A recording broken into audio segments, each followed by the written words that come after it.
जय हिंद दोस्तों। शेर ए पंजाब नाम से प्रसिद्ध महाराजा रणजीत सिंह सिख साम्राज्य के सर्वाधिक प्रसिद्ध राजा थे। वे ऐसे व्यक्ति थे जिन्होंने न केवल पंजाब को सशक्त सूबे के रूप में एकजुट रखा, बल्कि अपने जीवन में अंग्रेजों को अपने साम्राज्य के पास भी भटकने नहीं दिया। पंजाब के इस महावीर ने अपने साहस और वीरता के दम पर कई भीषण युद्ध जीते थे। महाराजा रणजीत सिंह का नाम भारतीय इतिहास के सुनहरे अक्षरों में लिखा गया है। दोस्तों, आइए अब जानते हैं कि महाराजा रणजीत सिंह के जीवनी को। दोस्तों, 12 अप्रैल सन 1801 को रणजीत सिंह ने महाराजा की उपाधि ग्रहण की। गुरु नानक के एक वंशज ने उनकी ताजपोशी संपन्न कराई थी।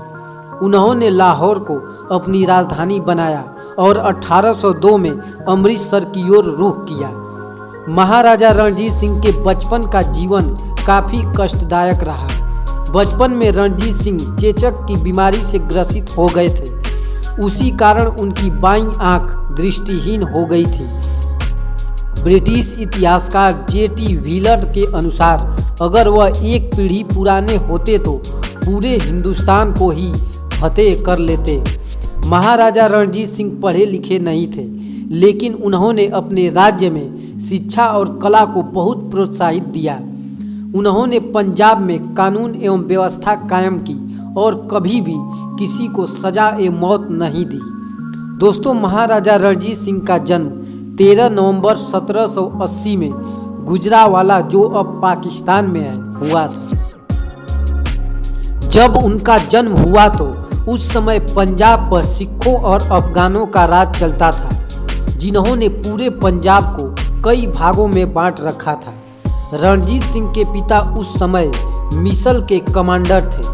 पश्चिमी पंजाब में स्थित इस इलाके का मुख्यालय गुजरावाला में था। दोस्तों, छोटी सी उम्र में चेचक की वजह से महाराजा रणजीत सिंह की एक आंख की रोशनी चली गई थी।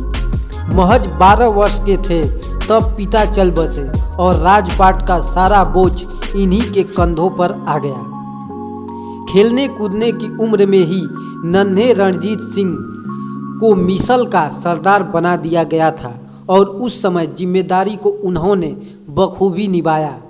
रणजीत सिंह छोटे उम्र में ही घुड़सवारी, तलवारबाजी एवं अन्य युद्ध कौशल में पारंगत हो गए थे।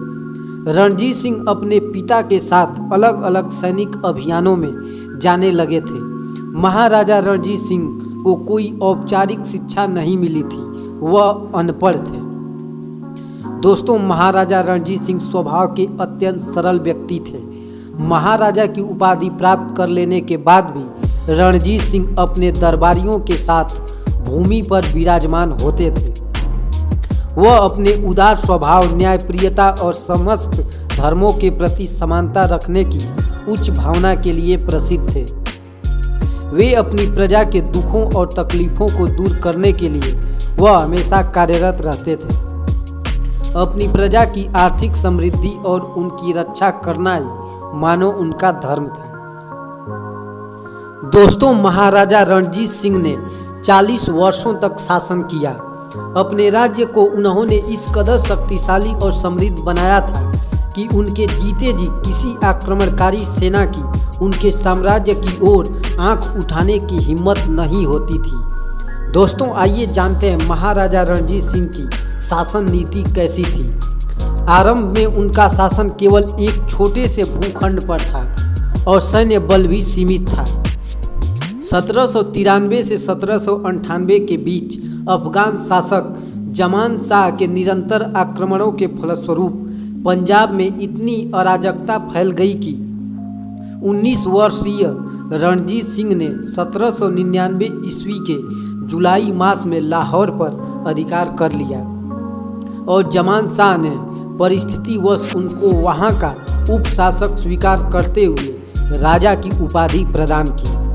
रणजीत सिंह ने कुछ सिखों मिसलों से वैवाहिक संबंध स्थापित कर अपने प्रभाव को बढ़ाने का प्रयत्न किया।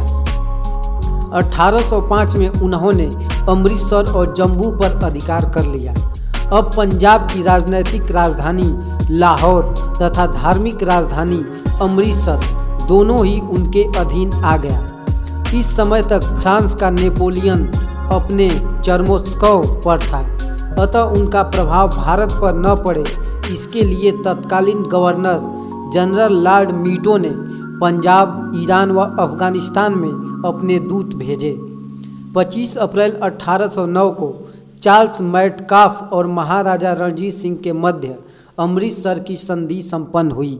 संधि की शर्तों के अनुसार सतलुज नदी के पूर्वी तट के क्षेत्र अंग्रेजों के अधिकार में आ गए। उस समय अंग्रेजों और ईरान के रिश्ते काफ़ी सुधर चुके थे, इसलिए इन परिस्थितियों में रणजीत सिंह के लिए अमृतसर की संधि आवश्यक हो गई थी। दोस्तों, रणजीत सिंह का प्रशासन भी महत्वपूर्ण रहा। वह निरंकुश होते हुए भी खालसा के नाम पर शासन करते थे। उनकी सरकार को खालसा सरकार कहा जाता था। उन्होंने गुरु नानक और गुरु गोविंद सिंह के नाम पर सिक्के चलाए और दोनों को अपना गुरु मानते थे।